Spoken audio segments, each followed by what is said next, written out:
93 FM.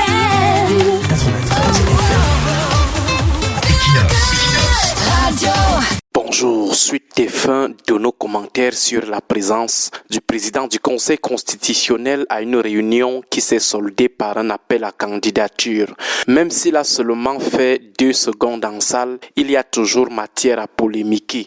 Même si cette réunion portait sur la reconstruction du paradis avec le reboisement du jardin d'Éden, il demeure qu'il s'est agi d'une réunion politique car il y a eu une activité politique avec une déclaration forte. Mais ce matin, de ce scandale politico-institutionnel, tirons plutôt une leçon politique qui semble souvent échapper à certains acteurs politiques et administratifs.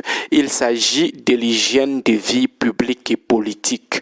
D'abord, l'hygiène de vie publique et politique des autorités administratives qui doivent briller par leur objectivité. Dans le cas des autorités en charge de l'administration territoriale, par exemple, les sous-préfets, les préfets, les gouverneurs, certes, certains sont redevables vis-à-vis du RDPC.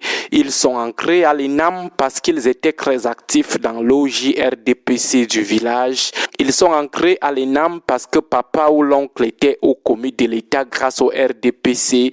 Ils tiennent leur promotion des élites du RDPC. Certes, ils sont redevables vis-à-vis de ces élites, mais ils se doivent d'observer une hygiène de vie publique et politique très fine. Éviter de s'afficher dans des réunions des partis politiques, même si tous les ministres de la République sont présents, ils doivent éviter de prendre part à leurs activités car ils sont là dans le cadre de leurs activités privées. C'est comme quand un ministre vient organiser un anniversaire dans son arrondissement d'origine. Le sous-préfet n'a aucune obligation d'y être. Lorsqu'il se rend dans sa plantation au village ou dans son arrondissement d'origine, le sous-préfet n'est pas obligé d'y être.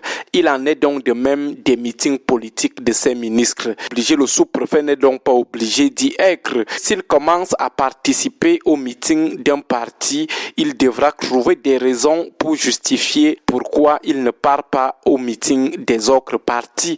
Alors, pour couper court, il doit juste s'abstenir d'assister aux choses des politiciens. S'il est membre d'un parti politique, qu'il pratique son militantisme en toute discrétion, ni vu ni connu. Il en est de même des élites militaires.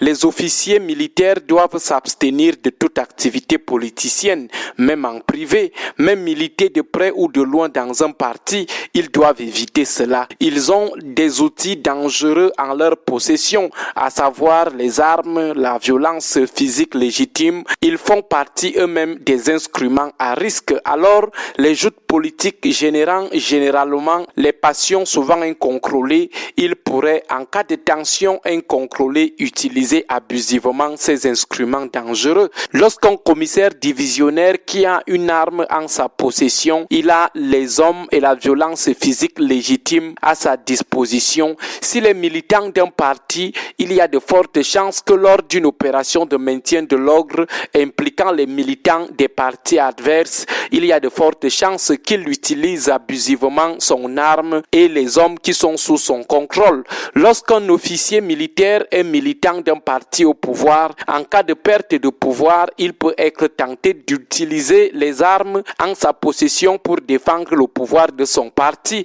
Il peut facilement tuer les opposants, organiser une rébellion ou orchestrer des massacres. S'il n'a pas le cardio, ça sera seulement le sagat. Voilà pourquoi, par mesure de prudence, les officiers, les hauts officiers militaires, les hauts gradés, hommes en tenue, doivent éviter les partis politiques, d'être militants d'un parti politique ou un soutien partisans. Malheureusement, chez nous, certains sont même prêts à mourir pour le RDPC. Ils vouent une haine viscérale contre tout ce qui est opposition. Certains sont même plus extrémistes que certains fondamentalistes militants affichés du RDPC. Pour le cas des autorités en charge de l'organisation et de l'arbitrage des élections, ce n'est même pas facultatif. Il leur est interdit de flirter avec tout ce qui pourrait compromettre leur impartialité et la dignité de leur fonction.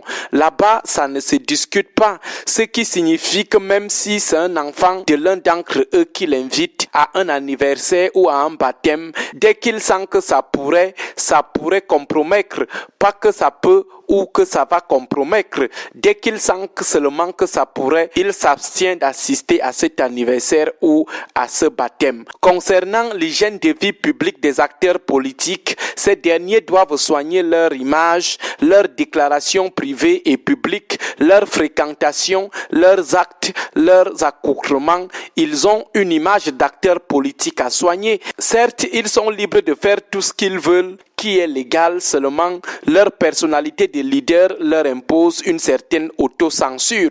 Même ce qu'ils mangent lors des cérémonies, cela devrait être choisi en tenant compte de leur statut politique. Bref, lorsqu'on a déjà un certain rang administratif ou politique, on ne fait plus tout ce qu'on veut, même si c'est légalement autorisé. Bonne journée à vous tous. 93 FM. 93 FM. Equinox. Radio.